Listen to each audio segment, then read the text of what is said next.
Zee 24 तास एक पाऊल पुढे.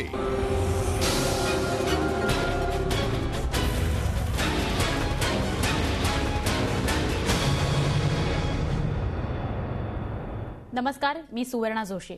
रोकठोक मध्ये आपलं स्वागत. आपण कायम राजकीय चर्चा, आरोप प्रत्यारोप, घोटाळे या सगळ्याबाबत रोकठोक मध्ये चर्चा करतच आलेलो आहोत. पण आज वेध लागलेत गणपती बाप्पाच्या आगमनाचे आणि तुम्हा आम्हा सर्वसामान्यांना गणेशोत्सव कसा साजरा व्हावा असं वाटतं, हाच आजचा आपल्या चर्चेचा विषय असणार आहे. सामाजिक ऐक्यासाठी लोकमान्यांनी सुरू केलेल्या गणेशोत्सवाचा आजचा दृष्टिकोन काय आहे? मेगा इव्हेंट झालेला गणेशोत्सव स्वागतार्ह आहे का? आणि या अनुषंगाने येणारं अर्थकारण, तसंच प्रामुख्याने मुंबईत सुरक्षा व्यवस्थेची काय आखणी करावी लागते, कशी आखणी करावी लागते, या सगळ्याविषयी आज आपण चर्चा करणार आहोत गणेशोत्सव एक मेगा इव्हेंट या खास कार्यक्रमामध्ये.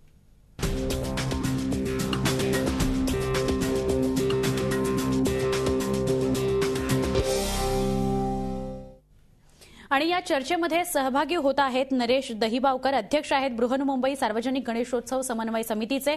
स्वागत नरेशजी. आपल्याबरोबर आहेत संजय भुसकुटे, जनसंपर्क अधिकारी आहेत महाराष्ट्र प्रदूषण नियंत्रण मंडळाचे. स्वागत संजयजी. आपल्याबरोबर आहेत पराग कदम, जे अध्यक्ष आहेत गणेश गल्ली मंडळाचे. नमस्कार परागजी, स्वागत.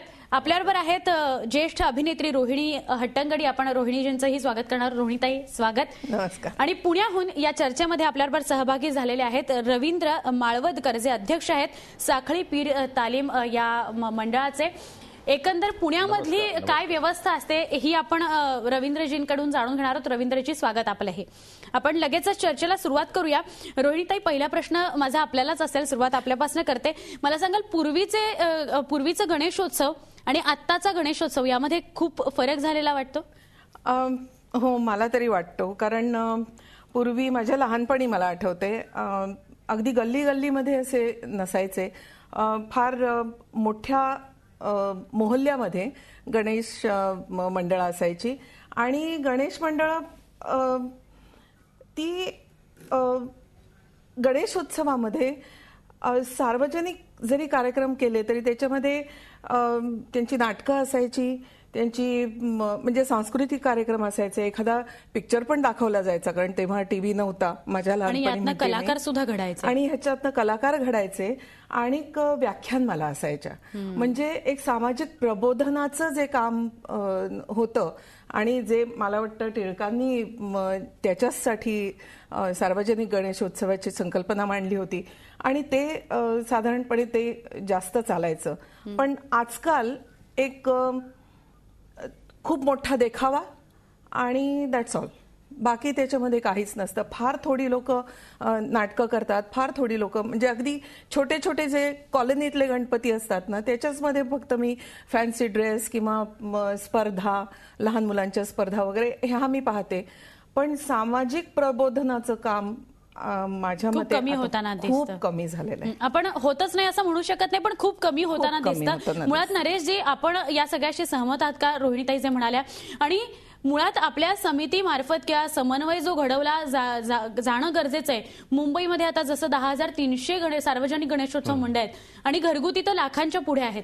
तर या सगळ्याचा समन्वय मुळात तुम्ही कसा साधता? दोन्ही विषयी काय सांगता? मुळात पहिलं रोहिणी मॅडमने जे काय सांगितलं त्याच्याशी मी अजिबात सहमत नाही. कारण रोहिणी मॅडमचं असं म्हणणं आहे की सामाजिक जे काही कार्यक्रम वगैरे जे पूर्वी होत होते तसे होत नाही. मग त्यामागचं कारण का? गणपती मंडळ तयार आहेत कार्यक्रम राबवायला, परंतु शासनाची, आता हे बाजूला माझ्या बसलेलेच आहेत, ते पण सांगतील की ध्वनी प्रदूषण नियम आला, त्या नियमाअंतर्गत तुम्ही रात्री 10 वाजता ध्वनी क्षेपक बंद करायचं. मग यामध्ये आम्हाला किती दिवस दिले? फक्त 3 दिवस रात्री 12 पर्यंत दिले आणि ते 12 वाजेपर्यंत जी वेळ दिली ती कुठची दिली? विसर्जनाची दिली. आता परवाच्या बैठकीमध्ये माननीय मुख्यमंत्री मंत्र्यांजवळ मी 2 दिवस तरी मागितले, तर 1 दिवस आम्हाला दिला होता, परंतु तो पण आता मिळण्यासारखा नाही. तो कशासाठी मागितलं होतं की जो लोकमान्यांनी जे काही ह्या गणेशोत्सवाच्या बाबतीत जे हे केलं होतं त्याच्यात बाबा ते लोकल प्रोग्राम होतात, डिबेटिंग होतात मुलांचे काही, ते कार्यक्रम रात्री 12 पर्यंत राबवता नाही येणार. 10 नंतरच राबवणं शक्य आहे. म्हणजे एखादा बघा, सीएसटी किंवा चर्चगेटला राहणारा एखाद्या कर्मचारी किंवा कामगार डोंबिवलीला जायचं असेल तर रात्री 10 वाजता पोहोचणार व तो आस्वाद काय घेणार? कार्यक्रमच तुमचा 10 वाजेपर्यंत परवानगी असेल तर ह्या बाबतीत ते झालं. दुसरं समन्वय समिती नियम खरं तर नरेशजी मलाही असं वाटतं पाळले गेले पाहिजेत. संजयजी तुम्ही जास्त बोलू शकाल की जे काही नाही म्हणजे काय मुळामध्ये असं की आपण उत्सवाचं स्वरूप जे बदललंय, जे रोहिणीताईंनी सांगितलं ते खरी गोष्ट आहे. मी यांच्या मताशी बिलकुल सहमत नाही, कारण उत्सव हा संस्कार होता, तो आता संस्कार राहिलेला नाही. संवादाकडून आपण विसंवादाकडे गेलोय.